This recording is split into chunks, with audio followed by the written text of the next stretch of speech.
حضرت عیسیٰ علیہ السلام کے آسمان پر اٹھا لیے جانے کے بعد عیسائیوں کا حال بہت خراب ہو گیا۔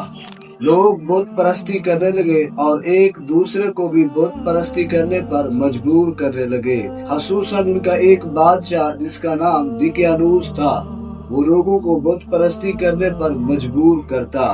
اگر کوئی انکار کرتا تو وہ اسے قتل کرا دیتا۔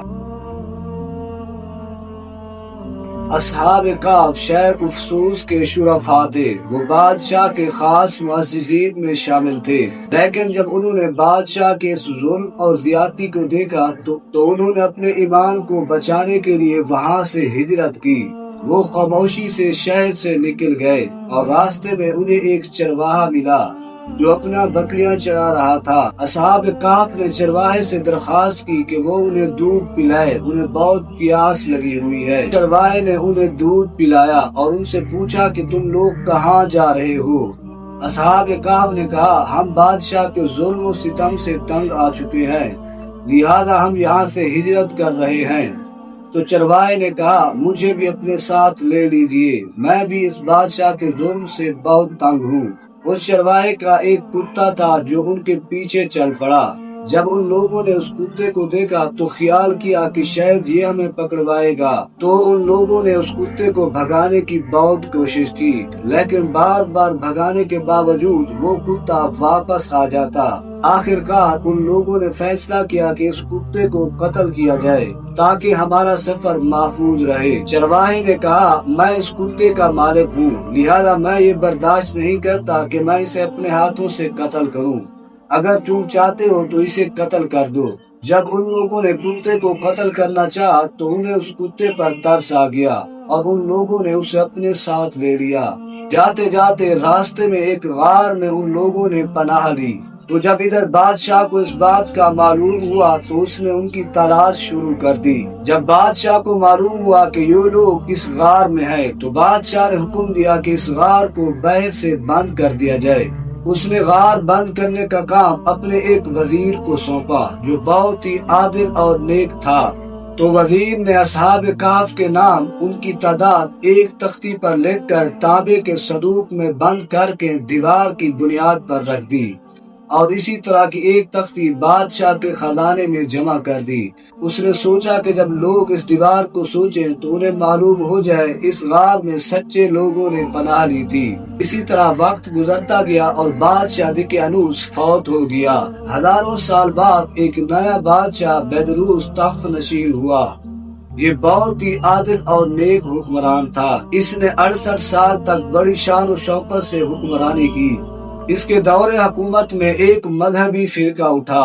لوگ مرنے کے بعد زندہ ہونے اور قیامت کا انکار کرنے لگے۔ تو ایک دن بادشاہ بیدروس نے اپنے آپ کو ایک کمرے میں بند کر لیا اور اللہ تعالیٰ سے دعا کرنے لگا، یا اللہ کوئی ایسا معجزہ دکھا دے کہ لوگ مرنے کے بعد زندہ ہونے پر یقین کر لیں۔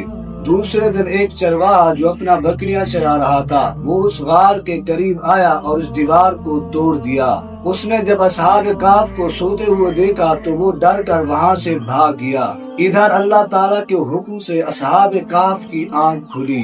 نیند سے بیدار ہونے کے بعد وہ لوگ ایک دوسرے سے باتیں کرنے پر مشغول ہو گئے۔ انہوں نے نماز ادا کی اور جب انہیں بھوک لگی تو انہوں نے فیصلہ کیا کہ ہم میں سے ایک شخص بازار جائے اور کھانا لائے اور یہ بھی معلوم کرے کہ بادشاہ ہمارے بارے میں کیا رائے رکھتا ہے۔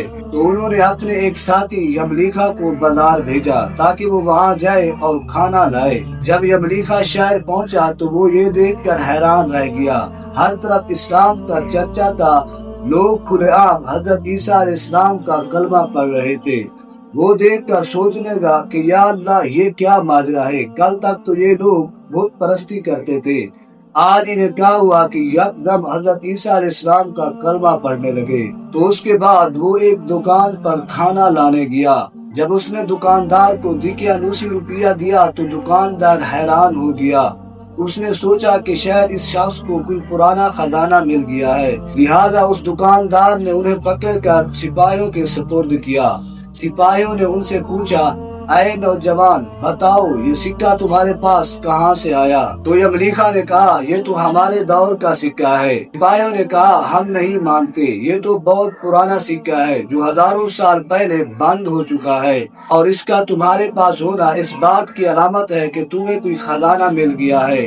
تو یملیخا نے کہا سب سے پہلے مجھے یہ بتاؤ دقیانوس بادشاہ کا کیا حال ہے؟ تو سپاہیوں نے کہا اس نام کا کوئی بادشاہ روئے زمین پر موجود نہیں۔ ہاں ہزاروں سال پہلے اس نام کا ایک بے ایمان بادشاہ تھا جو بت پرستی کرتا تھا، لیکن وہ ہزاروں سال پہلے کی بات ہے، یہ آج کل کی بات نہیں۔ تو یملیخا نے کہا تم کیا کہہ رہے ہو؟ کل ہی ہم اپنے ایمان کو بچانے کے لیے اس کی بادشاہ سے بھاگے تھے، اور تم کہہ رہے ہو کہ یہ ہزاروں سال پہلے کی بات ہے۔ ہم نے صرف ایک دن غار میں گزارا، میرے ساتھی بھی غار میں میرا انتظار کر رہے ہیں، چلو میں تمہیں ان سے ملاتا ہوں۔ ادھر اصحاب کہف کو فکر ہونے لگی کہ شاید یملیخا کو بادشاہ نے گرفتار کر لیا ہے۔ جب ہزاروں لوگوں کا شور غل انہوں نے سنا تو انہیں یقین ہو گیا کہ بادشاہ دقیانوس اپنی فوج کو لے کر ان پر آ چکا ہے۔ ادھر اصحاب کہف اللہ تعالیٰ کا ذکر کرنے لگے اور اللہ تعالیٰ سے توبہ کرنے لگے۔ ادھر جب سپاہی غار پر پہنچے تو انہیں وہ صندوق ملا جس پر اصحاب کہف کے نام اور تعداد لکھی ہوئی تھی۔ سپاہیوں نے بادشاہ کو سارا ماجرا سنایا۔ بادشاہ اپنی فوج کے ساتھ اس غار پر پہنچ گیا۔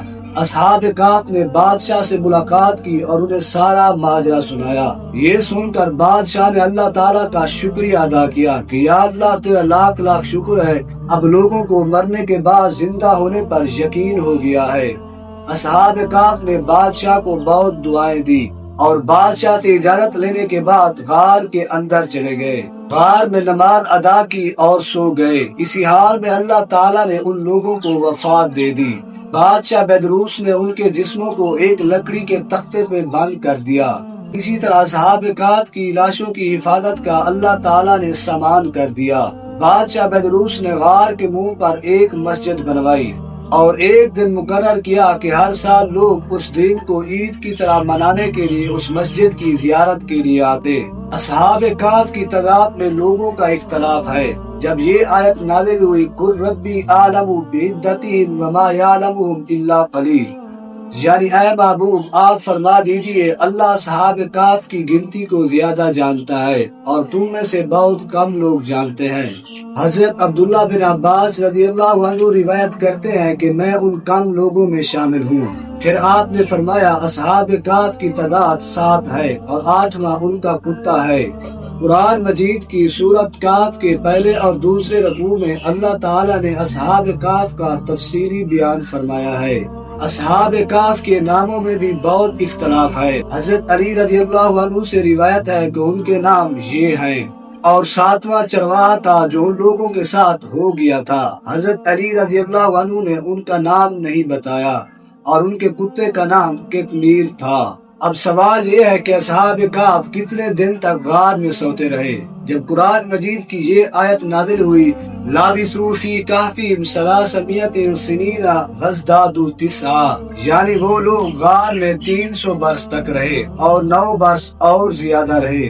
کفار نے کہا ہم 300 سال کو تو جانتے ہیں کہ اصحاب کہف اتنے دن تک غار میں رہے، لیکن ہم 9 سال کے بارے میں نہیں جانتے۔ تو نبی کریم صلی اللہ علیہ وسلم نے فرمایا تم شمسی سال تصور کر رہے ہو، جبکہ قرآن مجید نے اللہ تعالیٰ نے قمری سال کے حساب سے یہ بتایا ہے، اور شمسی سال کے ہر 100 سال میں 3 سال قمری بڑھ جاتے ہیں۔ اس واقعے سے درج ذیل سبق ہمیں حاصل ہوتے ہیں۔ مرنے کے بعد زندہ ہونا حق ہے، اور اصحاب کہف کا واقعہ اس کی نشانی اور دلیل ہے جو قرآن مجید میں موجود ہے۔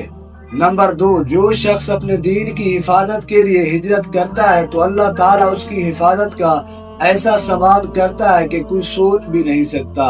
اگر آپ کو یہ ویڈیو پسند آئی ہو تو ویڈیو کو لائک اور چینل کو سبسکرائب کریں۔ مزید ایسی ویڈیوز کے لیے ہمارے چینل کا حصہ بنیں۔